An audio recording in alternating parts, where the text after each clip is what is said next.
It was 2014. My wife was driving over the Manatee River on the Green Bridge in Bradenton, Florida. The car in front of her had a passenger who threw something out the window. The object hit the rail, but bounced back on the bridge and rolled in an unusual way. My wife thought that was strange, and she became concerned. She reached the other side of the bridge, turned around, drove back, turned around again, and drove to where the object was. What she found was a brown paper bag. The bag was crumpled and moving. Being careful, she looked inside. What she found was a kitten that was only a few weeks old. It was beaten, bruised, bloody, and in terrible shape. My wife rushed to the vet, who attended to all the injury. What the kitten looked like after a few weeks of healing was this. I won't show you the picture immediately afterwards because it's just too horrific. My wife named her Catalina. We put Catalina in the bathroom with a small cooking tray that became her litter box. When it came time to eat, she would just tremble in complete fear, and she was very much afraid of everything, everyone, every noise. The vet highly recommended to hold Catalina as much as possible to get her used to humans, which we did. Over time, she healed and started to grow and became very comfortable with us, but not with anyone else. Catalina adored my wife and wanted to be with her all the time. We would give Catalina toys. Sometimes the toys, stuffed animals, were larger than her.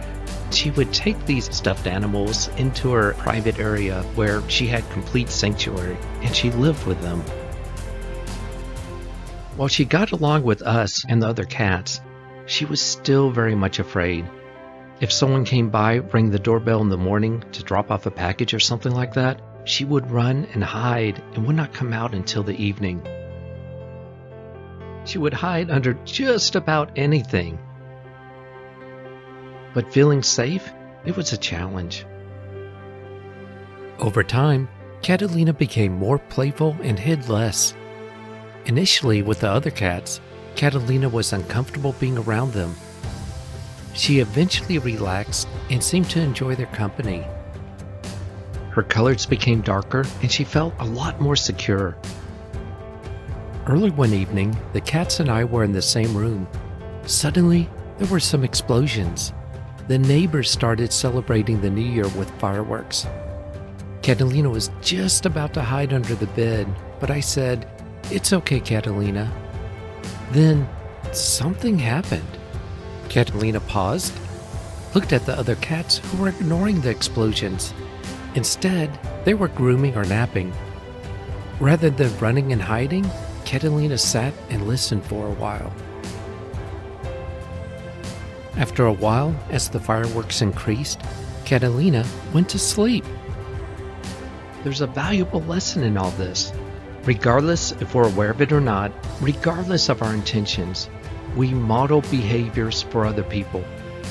If we're in a difficult situation where people are beginning to panic, but we behave differently, it affects how they behave and how they react to the same situations. There's another lesson in this. This one is more subtle. Our beliefs, they affect our emotions. Now think about that. Our beliefs affect our emotions, not our events that we experience affect our emotions. Putting that a little bit differently, the stories we tell ourselves trigger specific emotions. Here's what I mean by that. An event happens. From that event, we develop certain beliefs. We interpret things, we add details, we think about how the event will affect us. From that, we have an emotional reaction. Now, the reaction is not from the event itself. No, it's from your beliefs and how you interpret the event. Putting it a little differently in context of an example, if you're in a company and you just found out your company was acquired, you might believe that because of that, there's going to be layoffs. Then you become upset or afraid. Your fear is because of the potential of layoffs, but it's not based on the company being acquired. just because a company acquires another company, that doesn't mean there's going to be layoffs, and not necessarily layoffs in your department or with your particular role.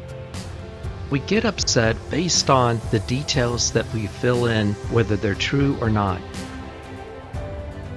Imagine you're driving your car and someone pulls out in front of you. What you experience is that someone cut in front of you. From that, you might think, that person did it deliberately. That person's a jerk. Because of that, you become angry and frustrated. Your anger and frustration is not someone cut in front of you, but it's because of your belief about why that happened, that this person was a jerk and did it deliberately. Suppose that in the situation, the person who cut you off just found out his daughter's in the hospital and is dying. He's racing to the hospital to be with her and try to be with her before she dies. When events happen, we tend to automatically react based on beliefs that we generate rather quickly. But there's this moment from when an event happens and the generation of a belief where we can affect what those beliefs are. One way of affecting those beliefs is by just simply being kind. What I mean by that is, you assume the best intentions. Take at face value what happens.